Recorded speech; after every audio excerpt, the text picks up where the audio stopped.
Currency నోట్లపై doctor BR Ambedkar గారి ఫోటోను పెట్టాలని మేము ఈ సందర్భంగా డిమాండ్ చేస్తున్నాం. ఎందుకోసం అంటే సర్వసత్తాక సామ్యవాద సర్వభౌమాధికార లౌకిక గణతంత్ర రాజ్యాన్ని నిర్మించింది doctor BR Ambedkar. Reserve Bank of ఇండియాను ఏర్పాటు చేసింది డాక్టర్ బిఆర్ అంబేద్కర్. ఈరోజు ఓటు అడిగేటువంటి ప్రజాప్రతినిధులారా, మీరు గెలవగానే మీరు ఏం చేస్తున్నారు? భారత రాజ్యాంగం మీద మీరు ప్రమాణం చేస్తూ పాలన సాగిస్తున్నారు.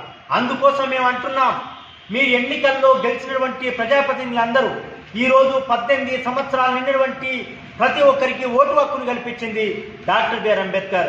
అందుకోసమే ఓ ప్రజాప్రతినిధులారా, ఓ రాజకీయ పార్టీ నాయకులారా, మీరందరూ కూడా ఎన్నికల మేనిఫెస్టోలో పెట్టాలని మేము కేంద్రంలో ఉన్నటువంటి అన్ని రాజకీయ పార్టీల అధ్యక్షులకు కూడా మేము మెమోరాండం ఇవ్వడం జరిగింది. వాళ్ళందరూ ఏమన్నారు?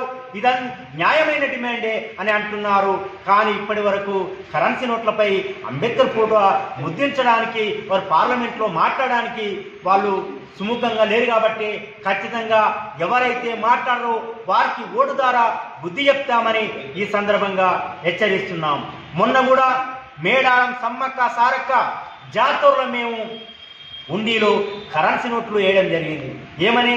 సమ్మక్క సారక్క జంపన్న, మేము ఈ ఉన్నటువంటి రాజకీయ నాయకులకు, అదేవిధంగా ఈ ప్రజాప్రతినిధులకు ఆర్బీఐకి జ్ఞానోదయం కల్పించుదేవుడా అని చెప్పి మేము కరెన్సీ నోట్లను హుండీలో వేయడం జరిగింది.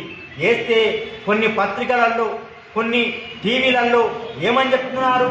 అది డమ్మీ నోటు అని అంటున్నారు. అదేవిధంగా చెల్ల నోటు అంటున్నారు, ఇవి దొంగ నోట్లు అంటున్నారు. మేము కరెన్సీ నోట్లను కరెన్సీ మీద అంబేద్కర్ ఫోటో ఉండాలని ఒక దిక్కు ముద్రించాం, ఒక దిక్కు చరిత్ర రాశాం. ఇది డిమాండ్ నోట్ అయితే తప్ప ఇది చెల్ల నోటు ఎట్లయితుంది, ఇది దొంగ నోటు ఎట్లయితుంది అని ఈ సందర్భంగా మేము హెచ్చరిస్తున్నాం. అందుకోసమే కరెన్సీ నోట్ల మీద డాక్టర్ బిఆర్ అంబేద్కర్ గారి ఫోటోను ముద్రించే వరకు మా యొక్క పోరాటం ఆగదని ఈ సందర్భంగా తెలియజేస్తున్నాం. జోహార్ డాక్టర్ బిఆర్ అంబేద్కర్, జోహార్ జోహార్, జోహార్ డాక్టర్ బిఆర్ అంబేద్కర్, జోహార్ జోహార్. ముద్రించాలి కరెన్సీ నోట్లపై డాక్టర్ బిఆర్ అంబేద్కర్ గారి ఫోటోను.